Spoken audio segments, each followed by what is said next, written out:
पूर्व सीएसपी और साक्षी ज्वेलर्स के बीच चल रहे जमीनी विवाद में आज उस वक्त नया मोड़ आ गया जब कलेक्टर कार्यालय पहुंचे साक्षी ज्वेलर्स के सगे बहनोई ने साक्षी ज्वेलर्स के संचालक और उसके दो अन्य भाइयों द्वारा करोड़ों की जमीन हड़पने का आरोप लगाते हुए पूरे मामले में कलेक्टर से दखल देने की मांग कर दी है। मामले के संबंध में जानकारी देते हुए राजकुमार गुप्ता ने बताया कि वर्ष 2011 में उन्होंने अपनी पत्नी ममता गुप्ता के नाम से सामान नाका में 6280 स्क्वायर फीट का रकबा क्रय किया था, जिसके बाद हथियारों से लैस होकर पहुंचे साक्षी ज्वेलर्स के संचालक मिथिलेश गुप्ता, कमलेश गुप्ता और रमेश गुप्ता ने बलपूर्वक उनकी जमीन पर कब्जा कर लिया, जिसकी शिकायत भूस्वामी ने समान थाने में की।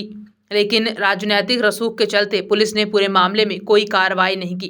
इसके बाद पीड़ित परिवार न्यायालय की शरण में जा पहुंचा, जिसके बावजूद जमीनों पर बलपूर्वक कब्जा करने वाले भूमाफिया ने उसकी जमीन पर निर्माण कार्य जारी रखा।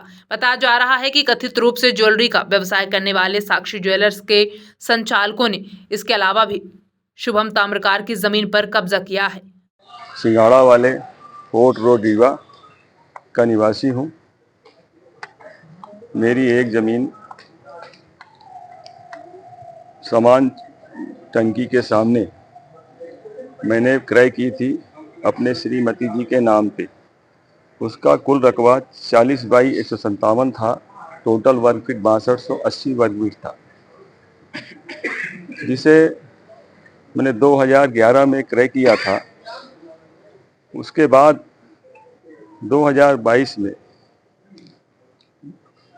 14/5/2022 को कुछ रमेश, कमलेश, मिथिलेश इन लोगों ने काफ़ी संख्या में गुंडों, बदमाश, हथियार लेस इन लोग हथियार से लेस होके आए और हमारी बाउंड्री को तोड़ के और कब्जा करने का प्रयास किया। इस पे हमने आने पे रिपोर्ट करने गए। रिपोर्ट पे हमें वहाँ पे हमको भौतिक रसीद मिली। उसके बाद कोई कार्रवाई नहीं हुई। मैं आके इनसे रिक्वेस्ट किया, ये ज़मीन मेरी है, इस पे आप कोई प्रकार की तोड़ फोड़ मत करें, लेकिन इन लोगों ने कोई बात मेरी नहीं सुनी और तोड़ फोड़ करके उस पर अपना सीमेंट वाली बाउंड्री बनाने में कामयाब हो गए। अंततः हम अपने सम्मान को रखते हुए अदालत की शरण लिया और वो प्रक्रिया अभी चल भी रही है। आज तक ज़मीन हमारे हाथ नहीं लगी। ज़मीन पे कब्जा उन्हीं का बरकरार है और वो मेरे एक रिश्तेदार भी हैं।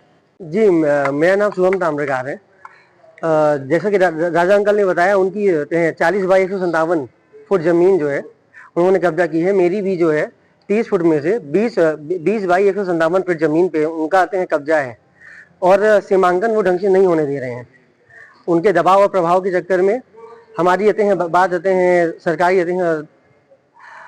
अफसर भी नहीं सुन पा रहे हैं।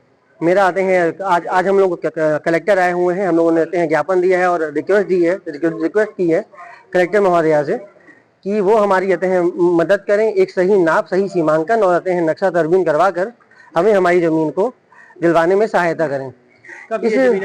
इस घटना की वजह से इस घटना की वजह से मेरे पिताजी पे सबसे बुरा असर पड़ा है।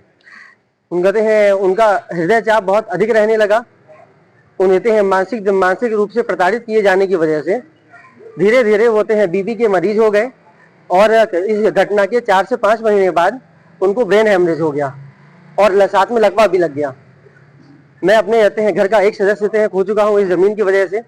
मैं ये चाहता हूँ कि उनके सामने इस ज़मीन पे दोबारा से उनकी इच्छा के अनुसार मैं काबिज हो जाऊँ और उन्हें इस चीज़ के पछतावे से उन्हें मैं निकाल सकूँ।